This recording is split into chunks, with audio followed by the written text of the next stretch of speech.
So, you want to improve your marketing skills. The problem is, most of what you've been told is either wrong or just a way to make you spend thousands on courses to figure it out yourself. An effective marketing strategy can truly take a business to the next level, helping it grow, reach more customers, and increase revenue. But to achieve all this, you need a clear and well-structured plan. After reading over 100 books about marketing and sales and testing various strategies, I decided to make this video to give you a clear and practical view of what marketing really means and how to build a system that actually works. Part 1. Evolution of marketing. Marketing has evolved into various forms, like online marketing, digital marketing, traditional marketing, but in the end, you're really just doing one thing: marketing. What's changed over the years are the channels used to do marketing, but the core concepts remain the same. Whether you're using a billboard or a Google Ads campaign, marketing is still a process aimed at delivering the brand's message, acquiring customers, making sales, converting them again, and multiplying them. The big difference between traditional and modern marketing lies in the approach. Traditional marketing was often more intrusive and focused solely on product promotion, while modern marketing aims to build a more genuine relationship with the audience. This approach makes it possible to attract customers who are truly interested, who over time become loyal to the brand and naturally recommend it to others.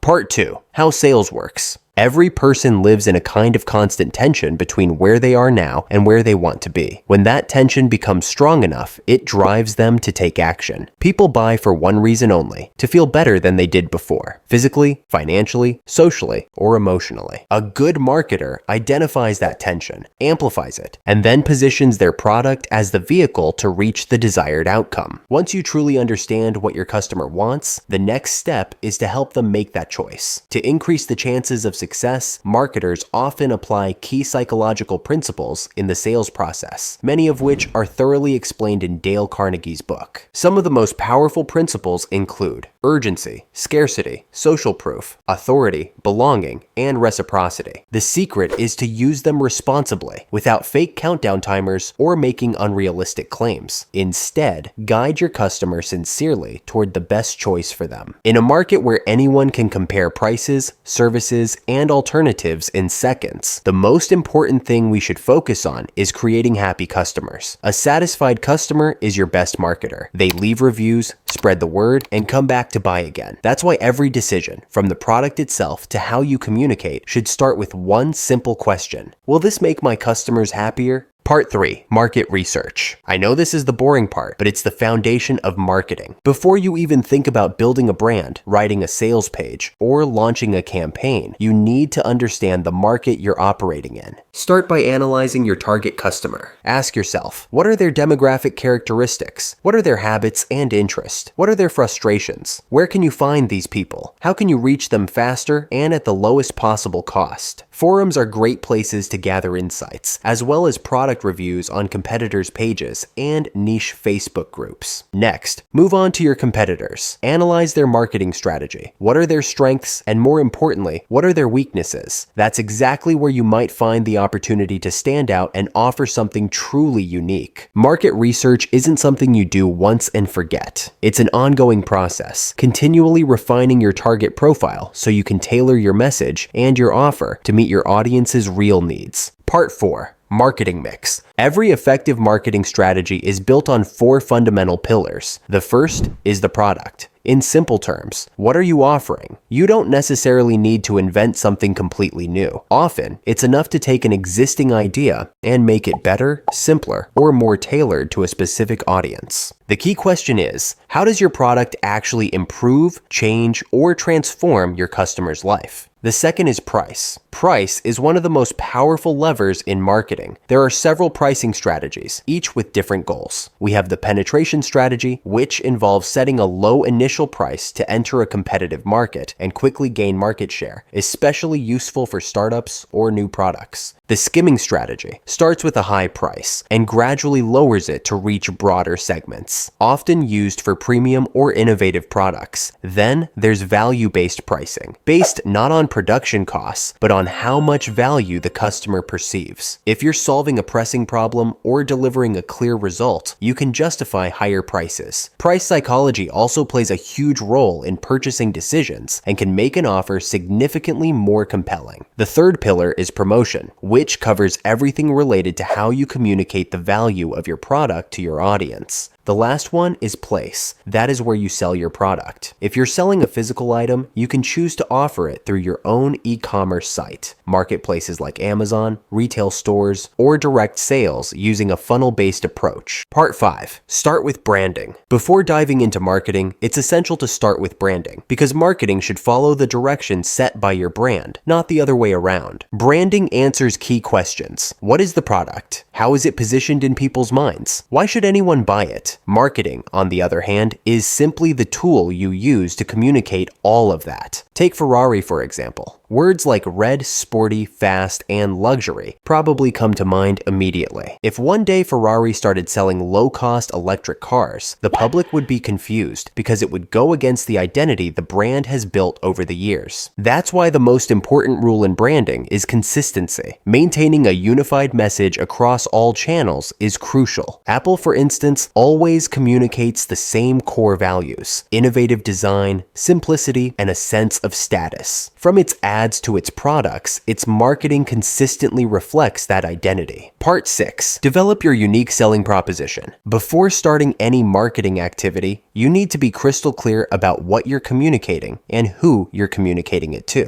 In technical terms, this means defining your unique selling proposition, the specific reason why a customer should choose you over a competitor. Your USP is the core of your positioning and communication strategy. A great example is McDonald's. Their original USP wasn't just "we sell burgers," but rather, "we sell tasty burgers that are ready just seconds after you order." That's what allowed the company to grow into a global giant. If your product or service doesn't have a clear competitive advantage, you'll end up competing on price alone. And when price is your only argument, you enter a race to the bottom, a battle that sinks 80% of businesses. The smarter strategy is to improve the quality of your product or service until it's clearly better than any alternative. When this happens, you not only sell more, you sell at higher prices and with a lower customer acquisition cost. To develop your own unique selling proposition, grab a pen and paper and answer these questions clearly. Part 7. Types of audiences. There are 3 main audience categories, and each requires a different approach because they're at different stages of the buying journey. The first one is the cold audience. This group doesn't know what you're selling and doesn't even realize they have a problem. That's why trying to sell to them right away is a mistake. Instead, you need to educate them and help them recognize a need. Selling to a cold audience has become increasingly difficult. Cold calls and door-to-door sales, for example, are techniques that are losing effectiveness. That's why it's crucial to use marketing strategies that educate the customer and guide them from being cold to hot.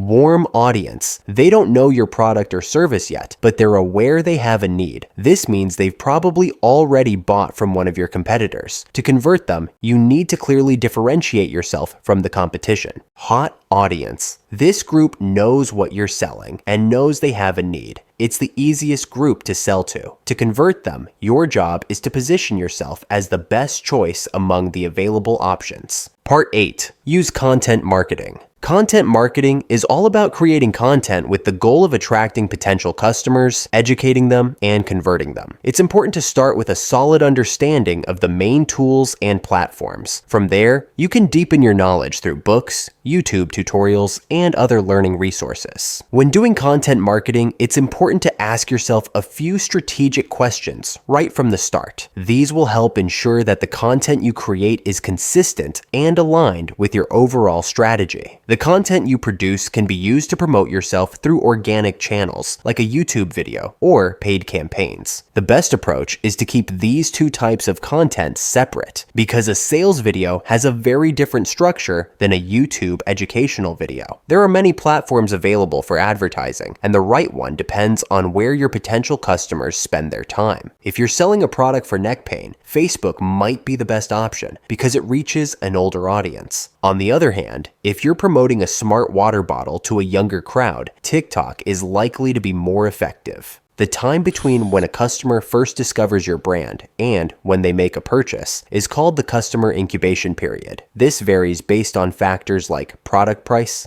The higher the price, the longer the customer usually needs. Brand credibility. The less known you are, the more you need to invest in educational content and social proof. Urgency of the need. If the problem is immediate, the incubation time gets shorter. The role of content marketing is to shorten that incubation time by moving the customer more quickly from cold to hot. Part 9. Funnel marketing. One way to illustrate the customer journey is through a marketing funnel. This model helps visualize the 3 main stages of the buying process and develop targeted strategies for each stage. The first is the awareness phase. The goal here is to grab the attention of potential customers, raise awareness of the brand, and generate leads. In other words, generate a list of potential customers interested in the products or services you offer. One of the most common ways to do this is by offering something valuable for free in exchange for their contact information. The second stage is evaluation. At this point, people are evaluating whether your solution is the right one for them.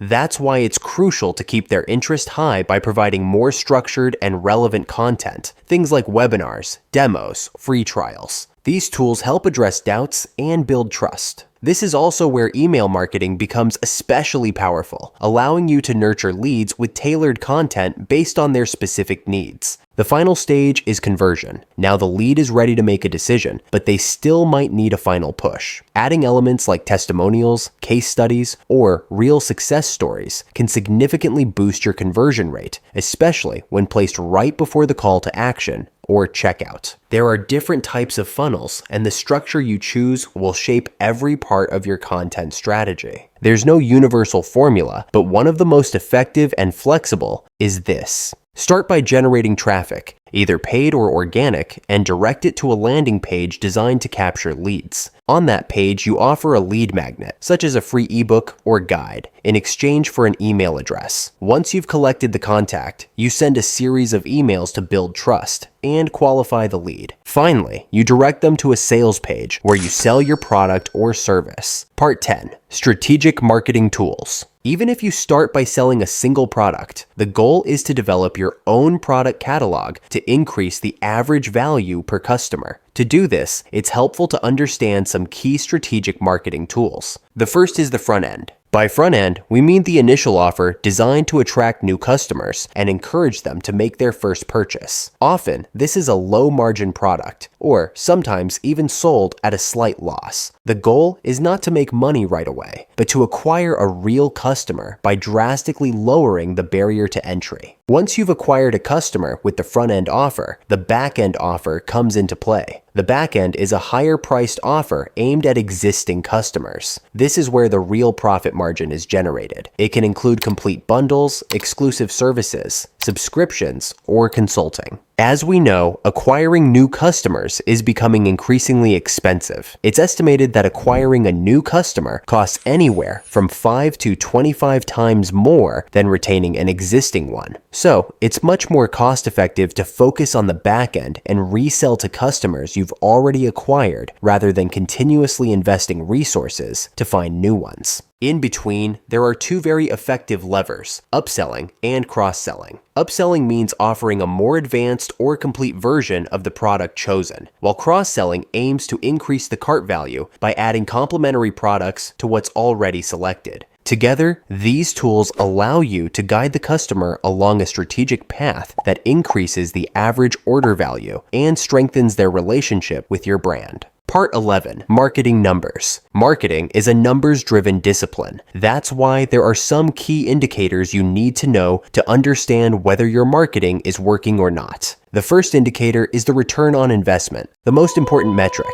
It's the ratio between how much you spend and how much you earn. If you have a 200%, it means that for every dollar you invest, you earn $2 back. If your return on investment is positive, your campaign is profitable. If it's negative, you're losing money. Lifetime value measures the total expected profit from a customer over time. The golden rule is that lifetime value should be at least 3 times your customer acquisition cost. If your lifetime value is low, you can improve it through loyalty programs, upselling upselling, cross-selling strategies, or personalized email marketing. Customer acquisition cost reveals how much it costs you to acquire a new customer. This includes advertising expenses, team salaries, and operational cost. If your customer acquisition cost is higher than your lifetime value, the business model is unsustainable. The conversion rate measures the percentage of users who take a desired action and indicates how effective your landing pages, ads, or calls to action are. Finally, there's the return on advertising spend, which measures how efficient your advertising campaigns are and tells you how much revenue you get back for every dollar spent on ads. If your return on advertising spend is less than 1, you're losing money. If it's greater than 1, you're making a profit. Thanks for watching the video, and I'll see you in the next one.